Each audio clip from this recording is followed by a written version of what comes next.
නමෝ තස්ස භගවතු අරහතෝ සම්මා සම්බුද්දස්ස නමෝ තස්ස භගවතු අරහතෝ සම්මා සම්බුද්දස්ස නමෝ තස්ස භගවතු අරහතෝ සම්මා සම්බුද්දස්ස සුගත තථාගත වර ධර්ම චක්‍රවර්ති ස්වාමී වූ භාග්‍යවත් වූ අරියත්තෝ සම්මා සම්බුදුරජාණන් වහන්සේට මාගේ නමස්කාරය වේවා සාදු සාදු සාදු. සද්ධා බුද්ධ සම්පන්න පින්නතුනි, අදත් සදහම් දැනුමට අත්වල නැමැති දහම් පොත ඒ ප්‍රශ්නෝත්තර පොත පාදක කරගෙන ඒ ඇසුරෙන් පවත්වන ඒ වැඩසටහන ප්‍රශ්නෝත්තර විසඳීමේ වැඩසටහන ආරම්භ කරන්න සූදානම් වෙන්නේ. අපි මීට කලින් වැඩසටහන් 44ක් විකාශනය කළා. අද තියෙන්නේ ආරම්භක වැඩසටහනත් එක්ක 45 වෙනි වැඩසටහන.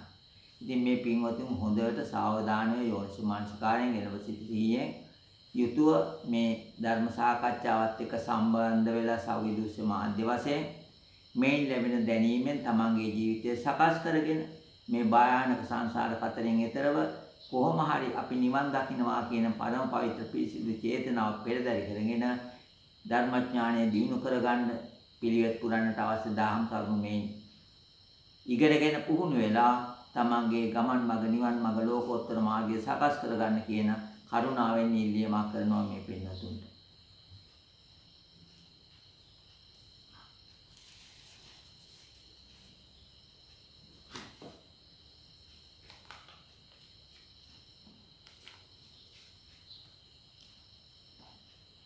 අපි මේ වැඩසටහන මෙහෙවන්නේ පින්නතුනේ මෙන්න මේ දහම් පොතේ.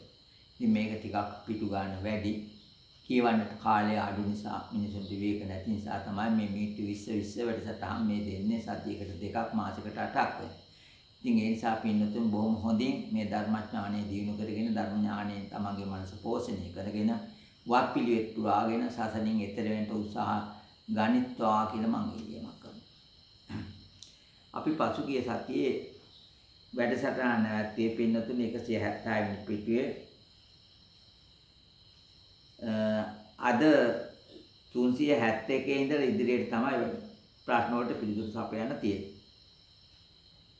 එතකොට අපි කලින් දවසේ 370 වෙනි ප්‍රශ්නෙට පිළිතුරු සපයලා තමයි වැඩසටහන නිමා කළේ.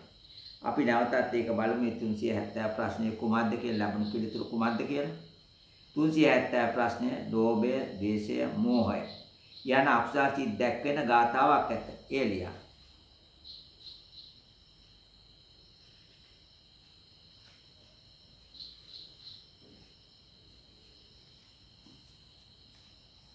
ඒ ගාථාව තමයි පිටුතුනේ අට්ඨදා ලෝභ මූලානි දේශ මූලානි ච ද්විදා මෝහ මූලානි ච ද්වේති ද්වාදසා කුසලංසිය. මේ තමයි පින්නතුනේ අකුසල් 12 පහළ වෙන ඒ කායික වශයෙන් මානසික වශයෙන් චෛතසික වශයෙන් ඒ අකුසල මූල තමයි මේ පෙන්වන්නේ පින්නතුනේ. ඒ අකුසල් මූල තුන මගින් කයෙන් වචනයෙන් මනසින් කියන තුන් දොරින් ඇති වෙන අකුසල් 12 සඳහන් වෙන ගාථා තමයි මේ අපි දැන් ගායනා. අපි බලමු එයින් ලෝභයට අකුසල් 38ක් සිතේ පහළ වෙනවා. දේශයට නැත්නම් පටිඝයට ව්‍යාපාදයට අකුසල් 32ක් පහළ වෙනවා. ඒ වගේම මෝහයට නැත්නම් අවිද්‍යාවට අකුසල් 32ක් පහළ වෙනවා. මේ අනුව අකුසල් 12ක්ම සිතේ පහළ වෙනවා. ඒ අකුසල් 12ෙම විපාකය තමයි පින්නත් අපි සතර අපායේ උපත ලබන්නට ප්‍රතිසන්දිය ලබන්නට හේතු වෙන විපාකය තමයි ලැබෙන්නේ. දැන් අපි බලමු අදට නියමිත 170 වෙනි පිටුවේ තියෙන 371 වෙනි ප්‍රශ්නය. බුදු හිමියන් සතුව ඊ타මාත්ම ඉහළින් පවත්නා වූ ඉර්ධි බල 8කි. ඒ ඉර්ධි බල 8 දක්වන ගාථාව නම් කොට කෙටියෙන් ඒවා ගැන විස්තරයක් කරන්න පැහැදිලි කරන්න කියලා තමයි අපිට මේ ප්‍රශ්نين ඉල්ලා හිටියේ. එතකොට ඒකට මම පුටගෙන තියෙන පිළිතුර පින්නතුනේ 297 වෙනි පිටුව සූවිසි මහා ගුණය මහාචාර්ය රේණුකාණ චන්දවිල් හාමුදුරන් මතින් දිය වෙච්ච. අපි බලමු දැන් ඒකේ ගාථාව ඉස්සෙල්ලම අනිමා මහිමාපත්ති පාකම්මං ලසිමා තතා ඊසිතාච වසිතාච යත්ත කාම වසායිතා. ඒ තමයි බුදුන් වහන්සේ සතුව තිබුණු 이르දි බලට බොහෝ බල සම්පන්න. අනිත් ශ්‍රාවකයන්ට 이르දිය තිබුණත් ඒ ශ්‍රාවකයන්ටත් වඩා ප්‍රබලව ඊටාම ශක්තිමත්ව තියෙන 이르දි බලට තමයි මේ තථාගතයන් වහන්සේට තියෙන්නේ. ඒ මොකද උන්වහන්සේගේ පාරමිතා කාලය ඊටාම දීර්ඝයි. ඒ වගේම ප්‍රබලයි. මොකද සමතිස් වශයෙන් පුරනවානේ. දැන් ශ්‍රාවකයෝ දසන පාරමීනේ. පසේ බුදුරණන්සලා 20 පාරමීනේ. නමුත් සෑම තථාගතයන් වහන්සේ නමක්ම සමතිස්තා පුරන. ඒ කියන්නේ පාරමිතා 30ක් පුරනවා අනිවාර්යයෙන්. ඒ නිසා උන්වහන්සේලාට ලැබෙන ශක්තියත් අනිත් ශ්‍රාවකයන්ට පසේ බුදුරණන් වහන්සේලාට වඩා ප්‍රබලයි. ශක්ති සම්පන්නයි. එතකොට ඒකේ ගාථාවට අනුව අපි බලමු කුමක්ද කියලා මේ 8. පළවෙනි එක අනිමා. දෙවෙනි එක මහිමා. තුන්වෙනි එක පත්ති. හතරවෙනි එක පාකම්ම. පස්වෙනි එක ලසිමා. හයවෙනි එක ඊසිතා. හත්වෙනි එක වසිතා. අටවෙනි එක යත්තකාමා වසායිතා කියන මේ 8. ඉතින් මේක කෙටියෙන් අපි කිව්වට මේක සාමාන්‍යයෙන් හරි අපි මේ 8 තියෙන ಗುಣ මොනවද කියලා ඩිංගක් දැනගන්න එපා. අපි ඒ නිසා ඒකත් පොඩ්ඩක් බලමු. අනිමා මහිමා පත්ති පාකම්මා ලගිමා තත ඊසිතාත වසීතාච යත්තකාම වසායිතා කියන්නේ ඉද්ධි බල 8 තුලින් පළවෙනි එක තමයි පින්නතිය අනිමා. අනිමා කියන්නේ මේ තථාගතයන් වහන්සේලාට අනිත් ශ්‍රාවකයන්ට ඉද්ධිවත් ශ්‍රාවකයන්ට වඩා විශේෂයක් තියෙනවා. ශරීරය ඊටාම කුඩා කරන්න පුළුවන්. බොහොම පුංචි කරන්න පුළුවන්.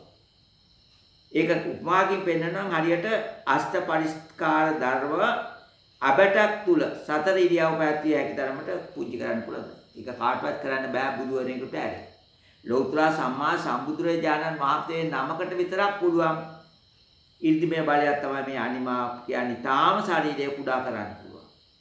ඒ විතරක් නෙමෙයි. දැන් මිනිහෙක්ගේ ඇහි පිය රෝමක චක්මන් කරන්න පුළුවන් විදියට අෂ්ට පරිස්කාර දරව. ඒ කියන්නේ අෂ්ට පිළිකරක් සහිතව මිනිහෙක්ගේ ඇහි ඇස්පිය රෝම වල සක්මන් කරන්න පුළුවන් ප්‍රමාණයට ශරීරය කුඩා කරන්න පුළුවන්. ඒක ඉතින් අනිත් කාටවත් කළ නොහැකි දෙයක්. ඊළඟට දෙවෙනි එක මහිමා. මහිමා කියන්නේ පින්නතින් ශරීරය මහත් කිරීම. දැන් අර කුඩා කරන්න වගේම මහත් කරන්නත් පුළුවන්. දැන් තථාගතයන් වහන්සේට කැමැති පමණකට ශරීරය මහත් කර ගන්නත් පුළුවන්. උන්වහන්සේ තීර්ථක මතනය පිණිස යමකම ප්‍රාත්‍යාරය කොට සත්වන වස විසීම සඳහා තව්තිසා දෙව්ලොවට වැඩම කළා. ශක්‍රයා උන්වහන්සේ දැක තථාගතයන් වහන්සේ පාණ්ඩු කමල සෛලාසනයේ වස් නැමුණු පිණිස වැඩම කළායි සිතම. එයා හිතනවා එහෙම. මේ පාණ්ඩු කමල සෛලාසනයේ විශාලයි. දිගින් 60ක් යොදුනක්, පළලින් 50 යොදුනක්, ගණින් උසෙන් කියන්නේ 15 යොදුනක්. ඉතින් ඒ නිසා මේ ශක්‍ර දෙවියන්දයා හිතනවා තථාගතයන් වහන්සේ වැඩ සිටිනා කල්ලි අනෙකුට එහි අත තැබීමටද නොලැබෙන්නේ.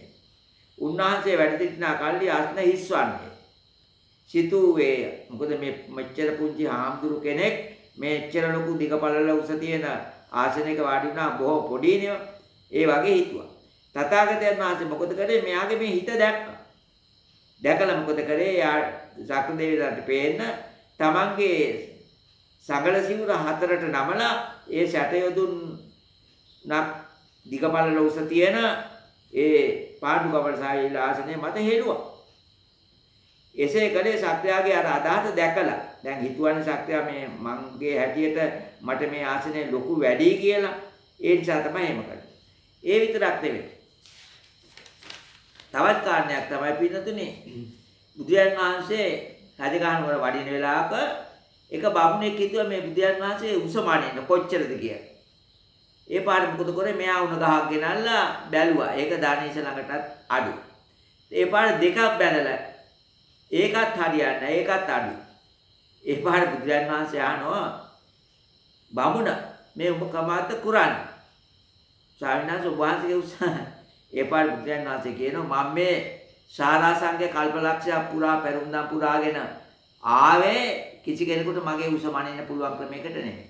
මගේ ශරීරයේ කවර කෙනෙකුටවත් මේ තුන් ලෝක ධාතුවේ උස මනන මෙච්චරයි කියලා කියන්න බෑ. අප්‍රමේය ගුණයක් තියෙනවා මගේ ළඟ. ඒ නිසා මගේ ගුණේ අනුව කිසිවෙකුටත් මගේ ශරීරයේ උස මහත හරියට දැනගන්න බෑ කියලා බමුණට අවවාද. ඊළඟට තුන්වෙනි එක පත්ති. පත්ති කියන්නේ කොතෙක් දුරකට උද සැනකින් යා හැකි බව. ඕනනම් දෙව්ලොවට එක්ක බබලොවට එහෙමත් නැත්නම් වෙනත් සක්වලකට වුණත් යන්න පුළුවන්. කොහොම වගේද උපමාකින් වක්කල අත දික් කරන්න. ඒකට මහ වේලාවක් යන්නේ නැහැ නේද පිටේ. පින්නතුනි වක් කරපු අත දික් කරන්න මහා වේලාවක් යන්නේ බොහොම ශරණයකින්. අන්නේ වගේ ශරණයකින් නිමේෂයකින් සැනකින් තථාගතයන් වහන්සේට හිතූ තැනකට ඕනම නම් දිව්‍ය ලෝක තලයකට ඕන නම් බ්‍රහ්ම ලෝක තලයකට එහෙම නැත්නම් අවශේෂ ලෝක ධාතුවේ කවර හෝ ස්ථානයකට ගිය හැකි වඩින්න පුළුවන්. ඒකයි. ඊළඟට පින්නතුනි පාකම්ම. පාකම්ම කියන්නේ පින්නතුනි නානා රූපයන් ඊර්ති බලයෙන් මවන්න පුළුවන්. ඕනම රූපයක් බුදුන් වහන්සේට මවන්න පුළුවන්. දැන් අපි දන්නවානේ සක්මන් කරනකොට ඊවෙනි සතියේදී පින්නතුනි තුන්වෙනි සතියනේ රැකන්නේ තත්ත්‍යංචක මනසට්ටම් කියලා. අන්න ඒ වෙලාව පින්නතුනි බුදුරජාණන් තමන් වගේම බුදුරුවන් බැව්වා. තමන් ඉදිරියට අභියසට එනවා, තමන් පිටපානකොට එයා පස්සට යනවා. ඒ විදිහට දෙපැත්තට යන විදිහට බුදුරජාණන් වහන්සේ නිර්මාණය. ඒ මොකද මනෝමය විදිහේ තියෙන බුදුරජාණන් වහන්සේට ඒ වැනි ආචාර්ය දේවල් කරන්න පුළුවන්. ඒ විතරක් නෙවෙයි පිරජිලුවන්ගේ ආරාධනය අනුව මේ පින්නතුන් දානවා අවුරුද්දකට පස්සේ තමන්ගේ ජාතකාමේ උපංගම කිඹුල්ලත්පුරේට නැත්තම් වැඩියා ශ්‍රාවත්පුරේ. වැඩියා පින්නතුනි මොකද වුනේ? කපිලවස්තුපුරයට වැඩි වෙලාවේ බුදුරජාණන් වහන්සේ ආශේ ඉඳගෙන ප්‍රාතිහාර්ය නොඑක් විදියට බණ කියනවා. නොඑක් විදියට ප්‍රාතිහාර්ය ඉරියව් හතරෙන්ම කළා. අන්න එවැනි විශේෂ බලයක් තියෙන බුදුරජාණන් වහන්සේ කියන මහා ප්‍රාතිහාර්ය බලය. ඒකට අපි කියනවා පාකම්ම බලය කියලා. එද්දි බලය. ඊළඟට ලගිමා. ලගිමා කියන්නේ සිත අනුව කය සහැල්ලු කළ හැකි. ආසේ ඕන ඉරියව්වක් කරන්න පුළුවන්. හිතට අනුකූලව අනුගතව තමන්ට තමන්ගේ ශරීරයේ තියෙන බර අඩු කරලා සැහැල්ලු කරලා හරියට වියලි පුළුම් පෙදක් අහසේ පාවෙන් මේ විදිහට ශරීරයේ මෙහෙවන්න පුළුවන් තථාගතයන් වහන්සේ. ඒක තමයි පින්නතුනි ලගිමා කියන ඒ උතුම් මුයිද්දි බලය. ඊළඟට ඊසිතා. ඊසිතා කියන්නේ ඊශ්වර භාවය. උන්වහන්සේ සිතහා ලෝකය තමන්ගේ වශයෙන් පාත් පුළුවන්. ඒ වශයෙන් පාත් ගන්න පුළුවන් නිසා තමයි පින්නතුනි බුදුන් වහන්සේට මේ සියලුම දෙවියන් බ්‍රහ්මයන් වඳින්න නමස්කාර කරන්නේ ගරු කරන්නේ නැති පූජනීය තත්ත්වය. ඊළඟට වසිතා ගුණය. ධ්‍යාන සම්පatti සමාපත්තියට කිසිසේ ඕන වෙලාවක ඕන තැනකදී කැමති විදියකට මුල ඉඳලා ළඟට පුළුවන්, අගේ ඉඳලා මුලට පුළුවන්, කසිනාරම්මන වහ ශනිකව සමවදින්න පුළුවන්. ඒ ශනිකව වදින්න පුළුවන් නිසා තමයි පින්නතුනි යමක මහා පෙරහර පාන වෙලාවට ගිනි ආපෝ තේජෝ කසින දෙක අතරක් නැතුව එක සැරේට වලල්ලක් වගේ විහිදෙන්න පින්නතුනි. අතරක් නැතුව එක සැරේකට ඈස්යෙන් අනිත් ඇතේ කාන්සිතුද ඒ විදිහට යාට පේන්නේ නැහැ වෙනසක් පින්නතුනි. ඇයි ඒ ශනිකව සම්වාදින්න පුළුවන්. ඒක තථාගතයන් වහන්සේට තියෙන සුවිශේෂ බලයක් ඉර්ධිමය බලය.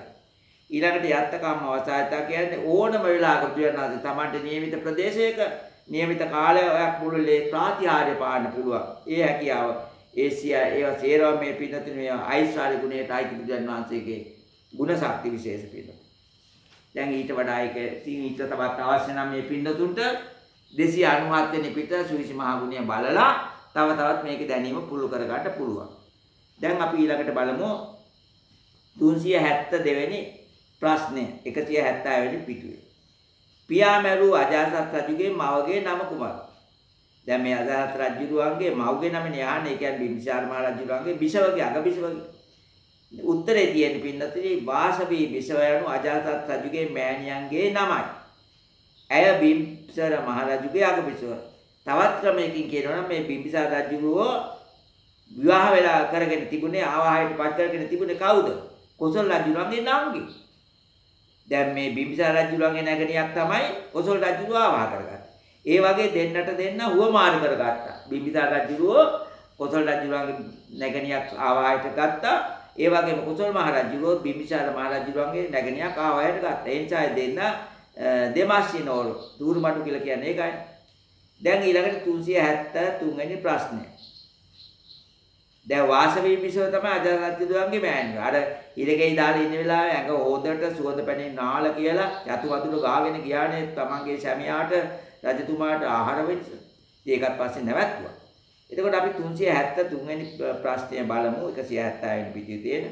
අෂ්ටලෝක ධර්ම නමින් පොදුවේ කාටත් බලපාන්නා වූ ස්වභාව ධර්ම 8කි.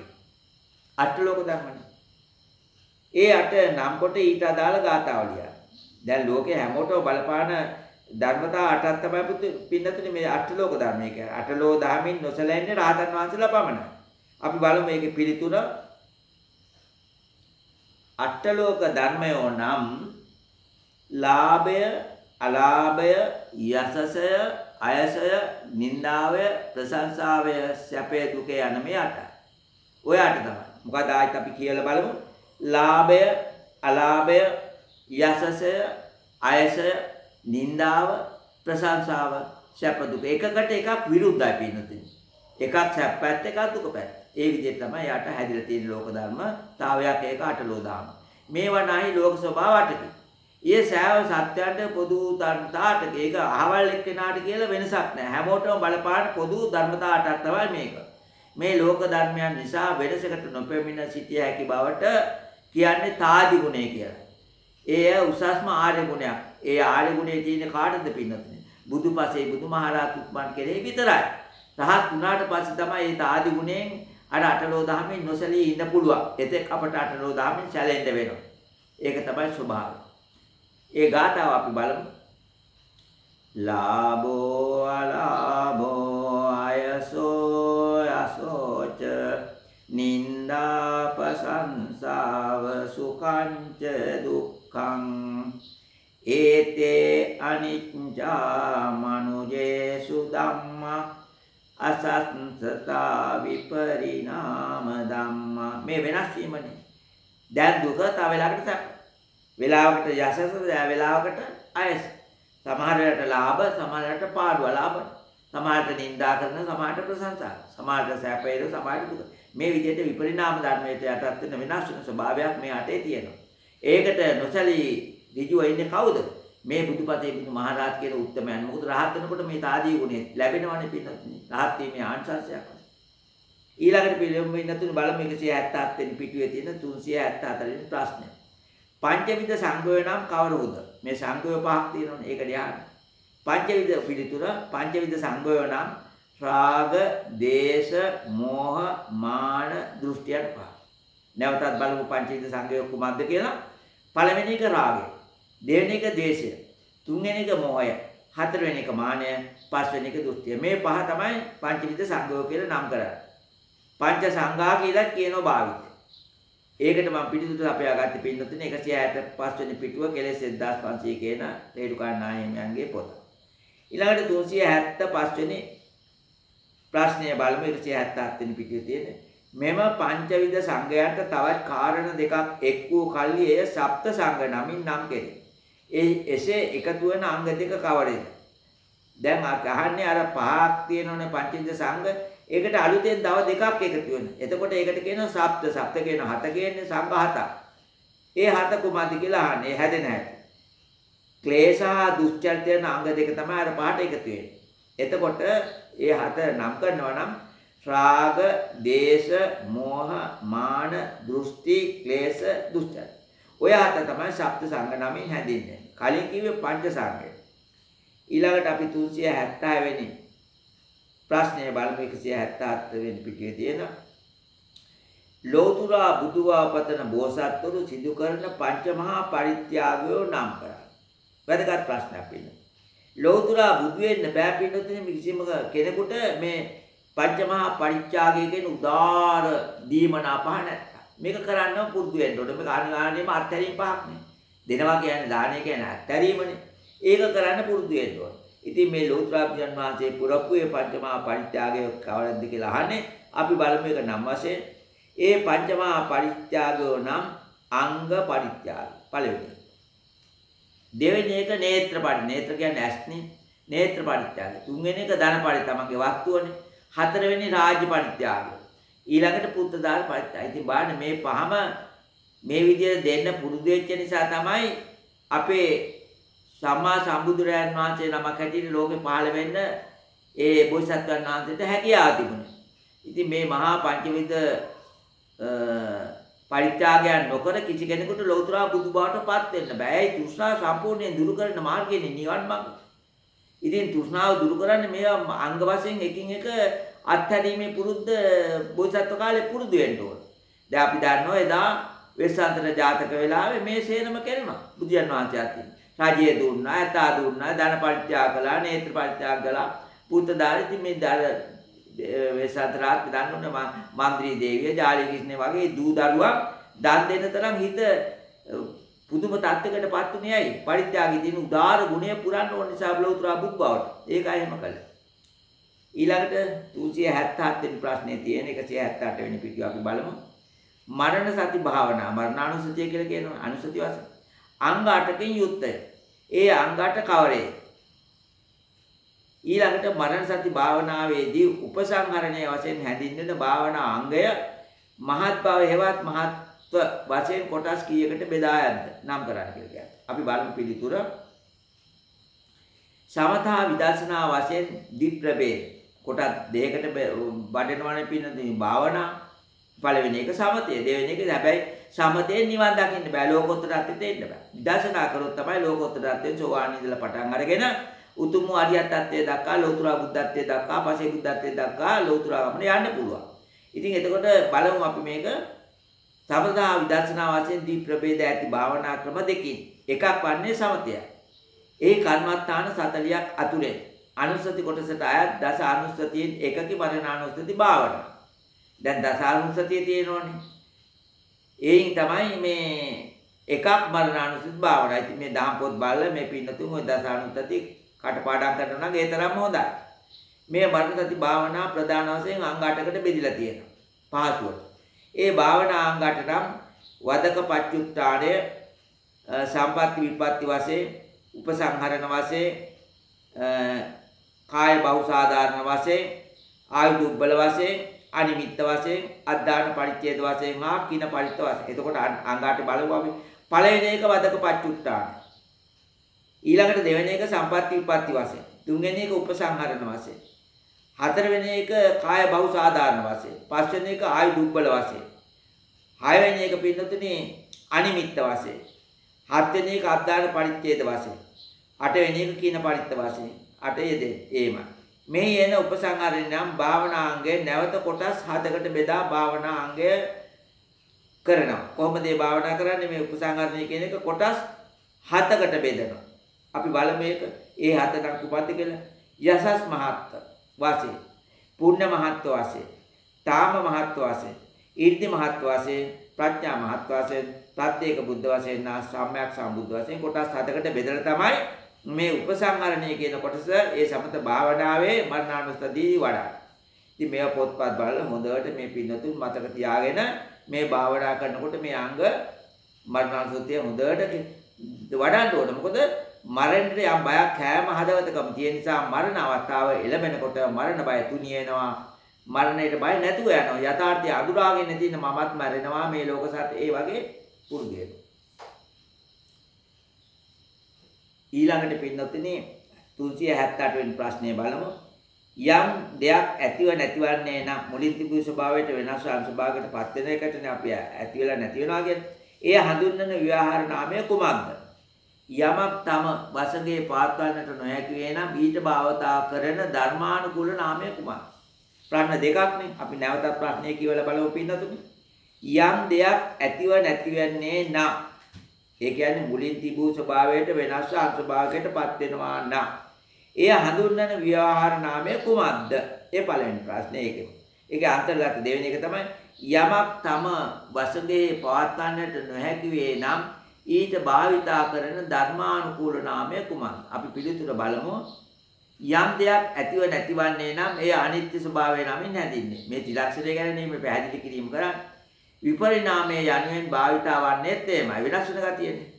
ඊළඟට ස්ථිරව නොපැවතී තම වශයෙන් තමා කැමැති අයුරින් එම වෙනස් වීම වළක්වාගත නොහැකි වන්නේ නම් ඒක අනාත්ම ලක්ෂණය ඇති නිසා.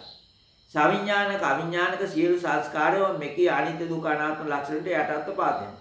මේ ලෝකේ යම්තාක් තියෙනවා නම් හේතු ප්‍රත්‍යයන්ගෙන් හටගත්තේ කිසිම දෙයක් පින්නතුනේ මේ ත්‍රිලක්ෂණයෙන් බැහැරව තියෙනවද? නෑ. හැම දෙයක්ම ඇති වෙනවා, පවතිනවා, නැති වෙනවා. ඕක තමයි ස්වභාවය.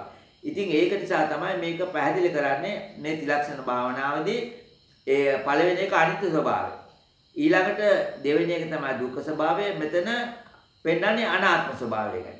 එතකොට සවිඥානික අවිඥානික සියලු සංස්කාරයෝම මේකේ අනිත්‍ය දුක්ඛ අනාත්ම ලක්ෂණයට යටත්ව පවත්නේ. ඒ තත්ත්වාකාරයෙන් ඇති ඇති දකින්නේ විදර්ශනාවට සිට. එතකොට මේ ලෝකේ තියෙන යම් වස්තුවක් ගැන හැබෑ තත්ත්වය අපි අවබෝධ කරගෙන යථාර්ථය කොහොමද පින්නන්නේ? අපි අනිවාර්යයෙන්ම විදර්ශනා කරන්න ඕනේ මේ වස්තුව ගැන. අන්න විදර්ශනා කරන නුවණට තමයි ප්‍රඥාවෙන් අවබෝධයෙන්නේ සෑම දෙයකම තියෙන අනිත්‍ය ස්වභාවය, දුක්ඛ ස්වභාවය, අනාත්ම ස්වභාවය. මේක තමයි ත්‍රිලක්ෂණ භාවනාවට නගන ක්‍රමය. මේකෙන් තමයි අපි ලෞතර ධාමයටපත් වෙන්නේ, ලෝකෝත්තර භූමියට යන්නේ, නිවන් දකින්නේ, රහත් වෙන්නේ කියලා. මේ භාවනාව කර කවදාත් අපිට නිවන් මඟ විවෘත වෙන්නේ නැහැ. තම වශයෙන් තමාට කැමති ලෙස යමක් පාත්වාගත නොහැකි වෙන්නේ නම් ඒ අනාත්මයි. ඉතින් අපිට එහෙම අනාත්ම නොවන තත්ත්වයක් තියෙනවා, ආත්මත්වයක් නැහැ පින්නතේ. අපි වයසට යනවා, ලෙඩ වෙනවා. මේ අපිට පුළුවන් ද පාලනය කරන්න බෑ. අපිට යම් ආපදා පැමිණෙනවා, වයසට යනවා නම්, මහලු වෙනවා නම් නේද? ඒ වගේ ලෙඩ දුක් පැමිණෙනවා. මේවා කවදාවත් අපිට හිතුව විදියට පාලනය කරන්න බෑ. ඉතින් ඒක හොඳට දැනගන්න පුළුවන් සත්‍ය විභංග සූත්‍රයේම කියවලා බලනවා නම් මේ පින්තුන්ට නිලා මහා පිළිත් පොතේ සරිත් මහ රහතන් වහන්සේ දේශනා ඒවයි බොහොම ලක්ෂණට මේක විග්‍රහ වෙලා තියෙනවා පින්තුන්. අදට මීට වඩා අපිට කාලය ගන්න බෑ. ඉතින් ඒ නිසා පින්තුන්ටි හොඳට මේ ධර්ම ශ්‍රවණය කරගත්තා. මේව මනසේ දරාගෙන මේ උතුම් වූ සීසා ධර්ම ලැබිච්ච මේ සුන්දර මොහොතේ මනුෂ්‍යාත්මයක් බුද්ධියත් එක්ක එකට ලැබිච්ච මේ සුන්දර මොහොතේ උතුම් වූ ප්‍රතිපත්ති පූර්ණය කරගෙන සත්‍විස් පාසී බෝධි ධර්මයන් වහවා වඩා වර්ධනය කරගෙන ඊටයික්ම දිනයක චතුරාර්ය සත්‍ය අවබෝධ කොට හැම දිනාට මේ සියලු සංසාර දුකින් අත මිදී අජරාමර සංඝාත අමුත්තමා නිවනෙන් සැනසෙන උතුම් වාසනා උදා වේවා. ඒ සදා ධර්මඥාණයෙන් පෝෂණය වන්නට මනස පෝෂණය කරගන්න මේ ධර්ම සාකච්ඡාව මහා උපකාරී වේවා කියලා හැම දිනාටම තෙරුවන් සරණයි දැන් දෙවිලකවා.